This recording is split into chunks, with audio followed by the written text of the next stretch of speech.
El hombre de las palomas. Colombia, años 80.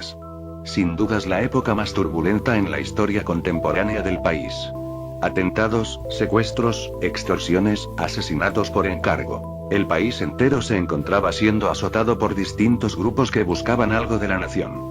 Uno de esos grupos, la organización armada M-19, perpetró el 6 de noviembre de 1985, uno de los hechos insignia del conflicto armado interno, cuando asaltaron y ocuparon el Palacio de Justicia por más de 28 horas.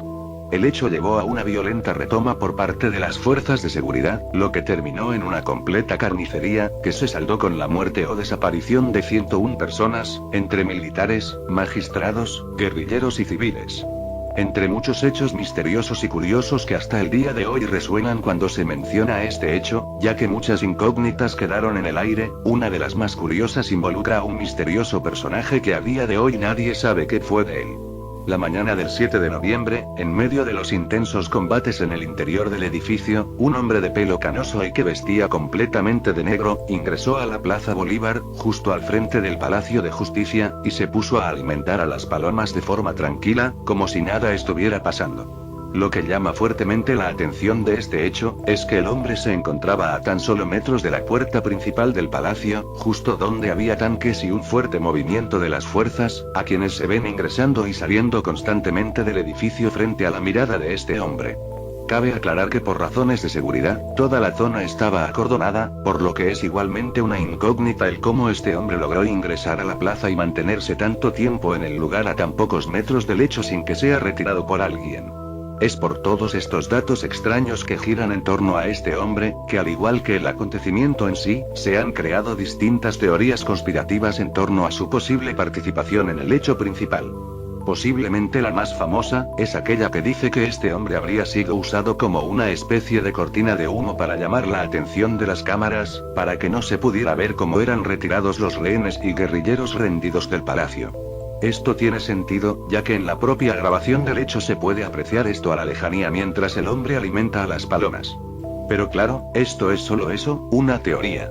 Al menos que algún día se conozca quién fue este extraño hombre, las preguntas de cómo o por qué estaba en ese sitio justo en ese momento, seguirán siendo temas de especulación.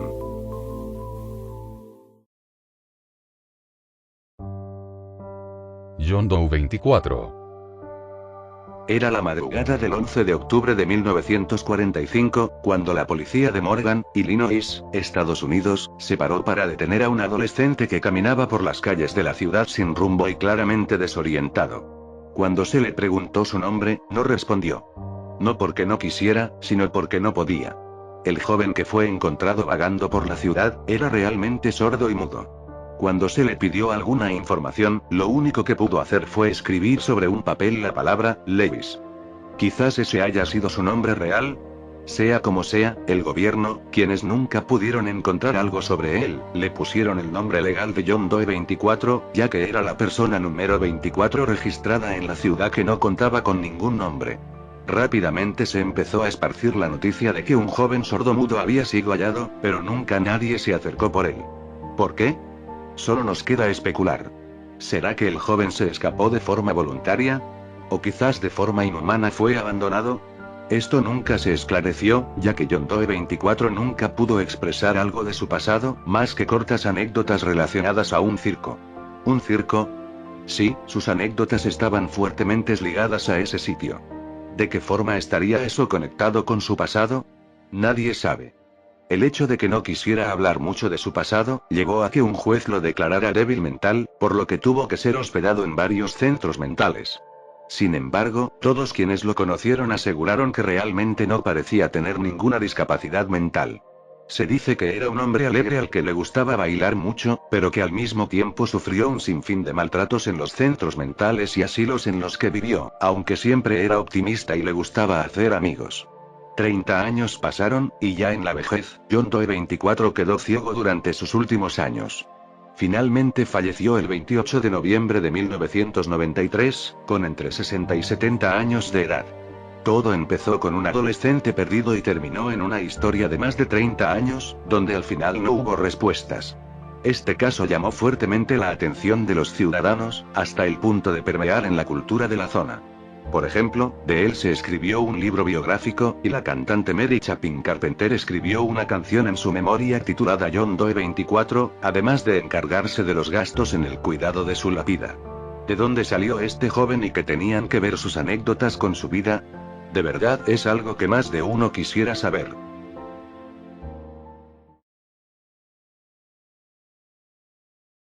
El hombre de Tauret. En 1960, en Marunouchi, Japón, fue arrestado un hombre de aspecto occidental, junto a su novia de Corea del Sur, ya que ambos habían tratado de cobrar un cheque falso. Cuando se le pidió su pasaporte al hombre, se descubrió que había llegado al país en octubre de 1959. Pero además de eso, también se supo que dicha identificación era falsa. Ahora recaía en la justicia averiguar quién era este criminal, lo que dio pie a uno de los casos policiales más bizarros de la historia de su país, el cual incluso ha inspirado a ficciones. Este hombre, una vez arrestado, se presentó con el nombre de John Allen Cuchar Zeus. Sin embargo, tal como dije, todos los documentos que guardaba eran falsos, así que no había forma de comprobarlo. Y sumado a lo que más tarde contaría, es casi un hecho de que estaba mintiendo. Según el Departamento de Policía de Tokio, cuando al hombre se le preguntó qué hacía en el país y de dónde había venido, este respondió con lo siguiente. Y escuchen bien. Según sus palabras, era un hombre que había nacido en Estados Unidos, pero que de joven se mudó a Reino Unido, y luego a Alemania, donde hizo la secundaria. Luchó en la Segunda Guerra Mundial como piloto de la RAF y fue capturado por los alemanes durante la guerra. Luego se escapó a Sudamérica, y de ahí empezó a trabajar como espía para Estados Unidos. Luego luchó en las guerras de Corea, Vietnam y Tailandia, para finalmente ser movido a la República Árabe Unida, y de donde lo habían enviado hacia Japón en una misión secreta para reclutar mercenarios para la República Árabe. ¿Entendieron eso? Sí, él dijo todo eso tal como lo relaté. Está de más decir que nadie le creyó nada. Más tarde se retractó y dijo que realmente era un embajador de Negusi-Abesi, enviado por las Naciones Unidas. ¿Negusi-Abesi? Cuando se le dio un mapa y se le dijo que marcara la ubicación de ese país, apuntó a una región al sur de Etiopía. Tras idas y vueltas, y de que cambiara la historia más de 100 veces, cada una más inconsistente que la anterior, finalmente fue condenado a 1 año de prisión y luego fue deportado. Como no se sabía quién era y de dónde había salido, fue enviado a Hong Kong, último lugar donde hizo escala el avión que lo trajo a Japón. Tras esto, no se supo nada más sobre él. Esta historia es conocida en Japón, donde se puede encontrar con el título de El hombre misterioso. Con el pasar de los años la historia, que fue compartida por el internet de ese país durante décadas, se fue deformando, teniendo con el pasar de los años varias versiones muy alejadas del hecho real del cual se basa. La más famosa de todas menciona que el hombre decía ser de un país llamado Tauret, y que al momento de darle un mapa marcó la región de Andorra. Tal como pudimos ver, esto está basado en el hecho real, la historia de este señor y su país inexistente de Negusi-Abesi, donde era el embajador.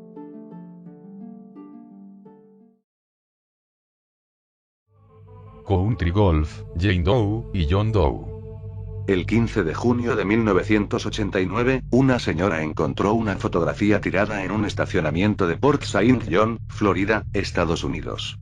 El contenido de esta fotografía abandonada es: tal como ven, la imagen muestra de 2 individuos. El primero es una mujer joven de aproximadamente 17 años, que se encuentra amordazada en la parte trasera de lo que parece ser una furgoneta. Detrás de ella se encuentra el segundo individuo, un niño varón con aproximadamente 11 años, también en su misma situación, con las manos atadas y la boca tapada con cinta adhesiva. Al principio la imagen puede impactar a más de uno, pero al mismo tiempo abre muchas incógnitas. La más obvia siendo la pregunta, ¿de verdad las personas de la fotografía se encuentran secuestradas, o es una puesta en escena? Eso es lo que parece a primera vista. Preguntando a las personas de la zona, hubo una que creyó haber visto a esta joven más temprano ese mismo día. Según su relato, vio a la joven caminando por la playa, siendo acompañada de un grupo de hombres, y que parecían ejercer control sobre ella. Un tiempo más tarde, también en ese mismo año, se descubrió tirada en una construcción en California, otra foto que se cree fuertemente que está relacionada a esta. En ella podemos ver a la que parece ser la misma mujer, con cinta en su boca. Se cree que es la misma, ya que además de su apariencia física similar, los almohadones tras su cabeza parecen tener el mismo patrón en ambas fotos. ¿Cómo es que se encontraron dos fotos de la misma mujer en dos lugares muy alejados el uno del otro? Es imposible saber. Pero lo más intrigante es que no fue la última pista encontrada. En febrero de 1990, una tercera foto resurgió. En esta, que a mi parecer es incluso más intrigante, se ve a la que se cree que es la misma chica, en una situación similar a la de antes, pero esta vez en compañía de un hombre, dentro de lo que se cree que es un tren. Muy posiblemente muchos conocen estas fotos porque se han relacionado, sin pruebas, con la desaparición de una chica llamada Tara Calico. Tara desapareció tras salir de su casa en Nuevo México, el 20 de septiembre de 1988. En 2006, la investigación concluyó que fue secuestrada y asesinada, aunque nunca se encontraron o los responsables, ni su cuerpo. A mediados de los años 90, tras ver estas fotos en la tele, la madre de Tara afirmó que cree muy posible que la chica de estas se trate de su hija. Esto, claro está, nunca pudo ser confirmado. De hecho, otra mujer, la madre de Michael Henley, un niño que desapareció también en 1988, igualmente salió a comentar que estaba segura que el niño de la primera foto se trataba de su hijo. Sin embargo, en 1990, los restos de Michael fueron hallados, y la policía confirmó de que nunca fue secuestrado, sino que simplemente se perdió por su cuenta y murió por exposición. Por lo tanto, no es el chico de la foto. Esto hace que la afirmación de que Tara sea la chica que se ve en la foto no tenga mucho peso realmente, ya que esto se basó solo en la creencia de su madre. Antes de terminar, quisiera comentar un dato muy importante. Y es que este caso realmente se encuentra en un limbo, ya que sí hay personas que conocen la identidad de esta mujer y el niño. En noviembre de 2022, The Doe Project, la base de datos donde se guarda la información sobre personas no identificadas alrededor del mundo, registró este caso como cerrado. Esto quiere decir que las autoridades lograron identificar las identidades de la chica y el niño de la foto. Sin embargo, hasta el día de hoy no se han revelado al público los resultados de esta investigación exitosa. ¿Se trató de un verdadero secuestro, o solo fue una puesta en escena? Posiblemente pronto lo sepamos.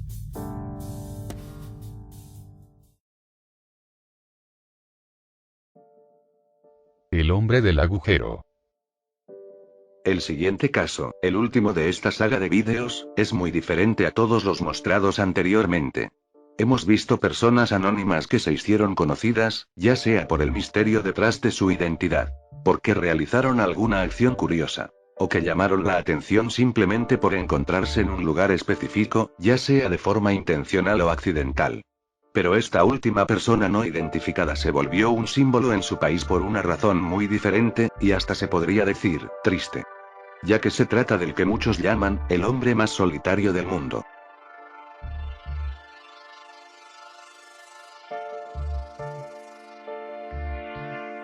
Esta es una de las pocas grabaciones conocidas del apodado, hombre del agujero.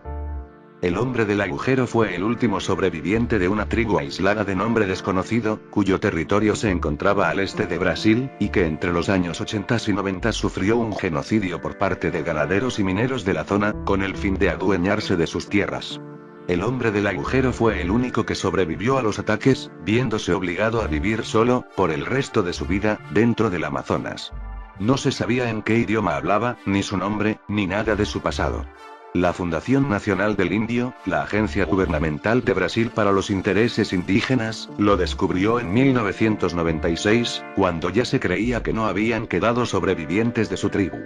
El hombre del agujero vivió casi 30 años sin compañía alguna, donde construyó distintas casas, cazó animales usando trampas, y cosechó maíz, a lo largo de un territorio de 3.000 hectáreas, donde se movía de forma nómada. Al final de su vida, se identificaron cerca de 50 casas hechas por él, donde siempre dejaba un profundo agujero, cuyo propósito se desconoce. La atención en ese solitario individuo que no interactuó con nadie durante casi 3 décadas, surgió a mediados de la década del 2010, cuando se supo que había sobrevivido a un intento de asesinato perpetrado por un sicario en 2009, y tras confirmarse que había salido ileso, se convirtió en un símbolo de los pueblos indígenas del Amazonas, que evidenciaba el constante abuso que sufrían a manos de los más poderosos de la región. Finalmente, en agosto de 2022, el hombre del agujero fue hallado muerto en el interior de una de sus casas. La autopsia reveló que murió por causas naturales, con aproximadamente 60 años de edad. Y de esa forma, se llevó para siempre su idioma, historia y tradiciones de su pueblo, así como su identidad. Una historia real que sin dudas, nos hace pensar bastante sobre lo fácil que es que una cultura quede en el olvido.